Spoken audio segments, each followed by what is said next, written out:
আজ কোরআন জেলার অন্তর্গত যে মানবপুরা তার পার্শ্ববর্তী পাহাড়ের উপর বাবা ভোলা মহেশ্বরের মন্দির আপনার সামনে তা তুলে ধরব।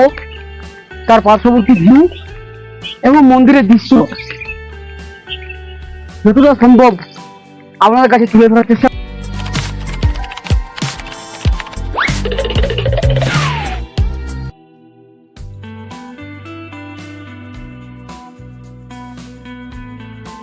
বন্ধুগণ, মন্দির দর্শন করতে যাওয়ার সময় রাস্তা এবং তার কিছুটা চিত্র আপনাদের সামনে তুলে ধরলাম।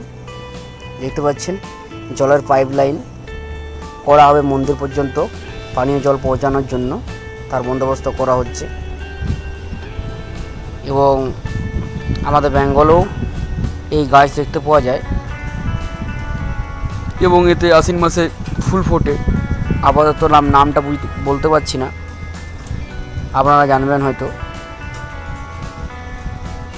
পাহাড়ের পাথর, তার উপর যে লাইন নিয়ে যাওয়া হয়েছে, কনস্ট্রাকশন কাজ চলছে এবং ইনফ্রাস্ট্রাকচার কীভাবে কোন দেশে কতটা উন্নত তা কিন্তু পাহাড়ের এই ইনফ্রাস্ট্রাকচার দেখে বোঝা যায়। বন্ধুগণ, আমি আর বেশি দূরে নেই মন্দির পৌঁছানোর, আমি একেবারে সামনে আছি এবং আমি আপনাদের ভিউটা দেখাচ্ছি।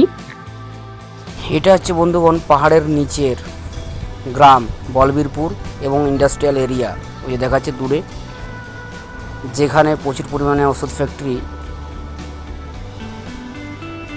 এখানে কিন্তু তাদের ইনভেস্ট করেছে। এটা মন্দির ঢোকার আগে অশ্বত্থ গাছ এবং নিচে যে কেউ খাবার দাবার দিতে পারে পাখিদের।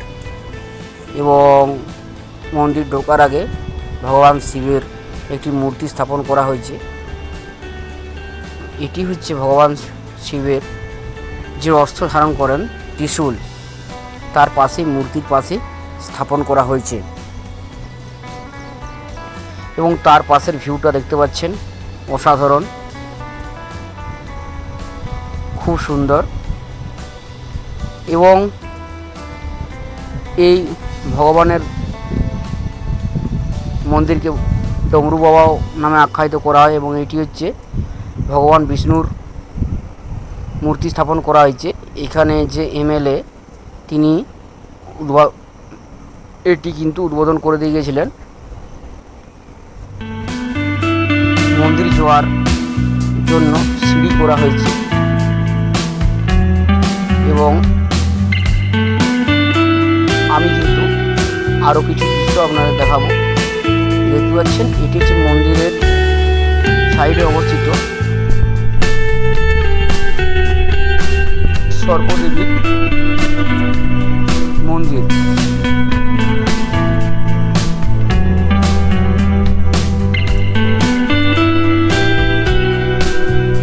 এবং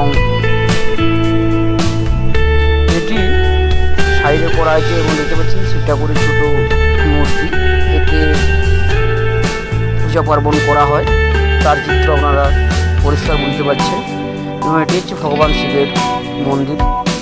মন্দিরের ভেতরে মূর্তির ফটো তোলা নিষিদ্ধ এবং এটি হচ্ছে ভগবান শিবের প্রসাদ মুড়ি এবং মিষ্টি और নকুলদানা সমৃদ্ধ প্রসাদ। এবং এখানে হচ্ছে ভান্ডারা হয়, সেই ভান্ডারার জিনিসপত্র রাখা আছে, রান্নাঘরের চুলি। এবং মন্দির ঢোকার আগে পানীয় জলের ব্যবস্থা, হাত পা ধুয়ে মন্দির প্রবেশ করতে হয়।